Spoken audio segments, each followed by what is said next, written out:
How to microchip your cat. Microchips are permanent devices that make it easier to locate your cat if he is stolen or runs away. Breakaway collars and ID tags are helpful, but these can easily come off. A microchip provides a more secure and specific method than relying on the kindness of strangers to return your cat, and it can never fall off. If you want to help protect your cat, have him microchipped.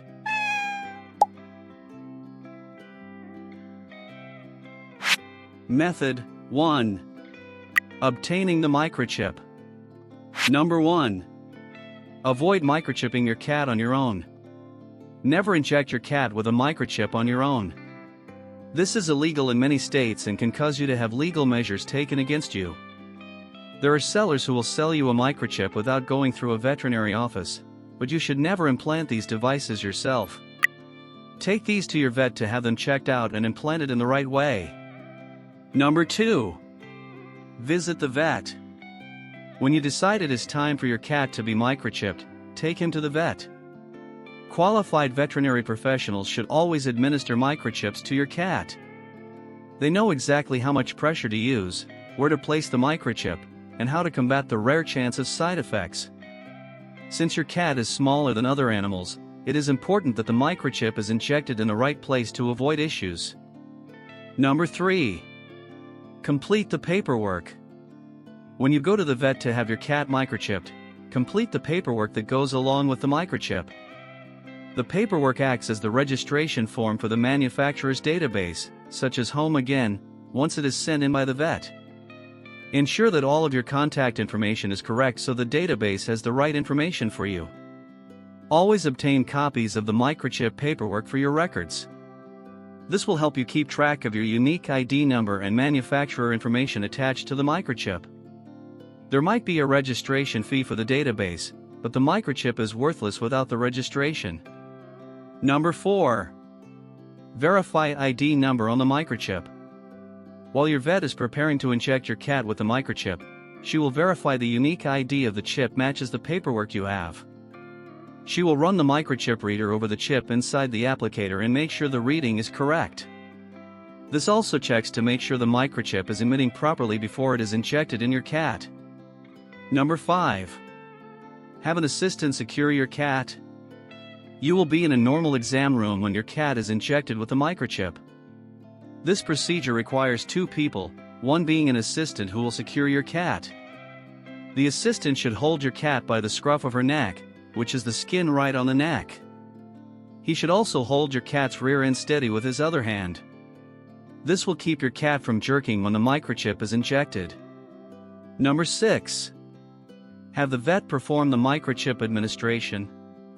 Once your cat is secured by the vet assistant, your vet will find the right area between your cat's shoulder blades for the microchip.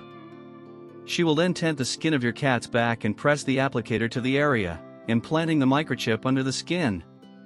The microchip is around the size of a grain of rice, so it shouldn't cause too much pain. Your cat's skin around the injection site doesn't need to be sterilized as long as he is clean. Number 7.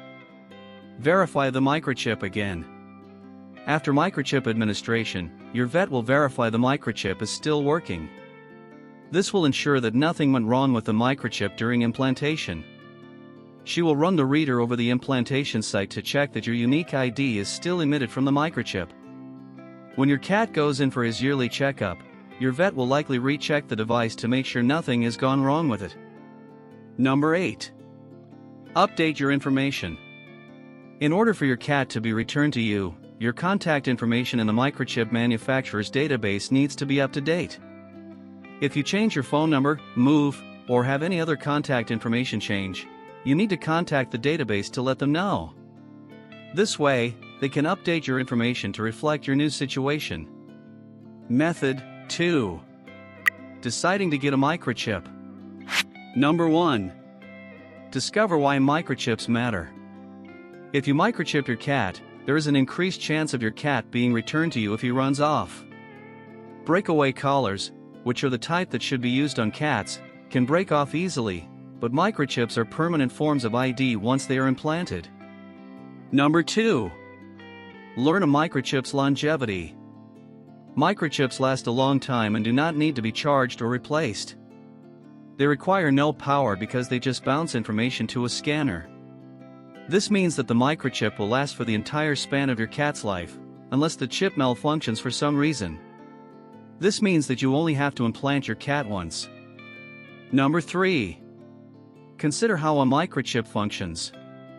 Microchips are devices that use radio wave emissions to project a unique ID number for your cat. There are 3 different frequencies that can be used, but most veterinary offices, shelters, and rescues have universal microchip readers which allow them to read all different emissions. When a vet, shelter, or rescue checks a microchip, the cat's unique ID and the manufacturer of the chip are displayed. From this information, the person that found your cat can contact the database to find out your information. This also means that your contact information is safe from others unless they have access to the microchip database. Number 4. Determine the cost of microchips. On average, vets charge between $25 and $50 for microchip administration. This may vary depending on the price of your vet and if you get it done in conjunction with other procedures. Number 5. Discover microchips don't affect your cat's health. Microchips cause very few side effects. Only 391 cases of any side effects have been reported out of 4 million documented cases of animal microchipping. Pain is felt when the microchip is injected, but it is slight. There may be a little more pain for cats because they are smaller and have less padding than other animals. Your cat may react to a certain degree to the injection, but the pain is similar to that associated with any shot. If you are worried about the pain associated with the procedure, consider having your cat's microchip put in when he is neutered, or spayed if female. This is commonly done so as to avoid an extra office visit and to save your cat from even the slight pain associated with it. The rare extreme side effects are microchip migration that leads to abscesses or, in one case, cancerous tumor growth around the microchip. So friends, if you liked today's video, don't forget to subscribe.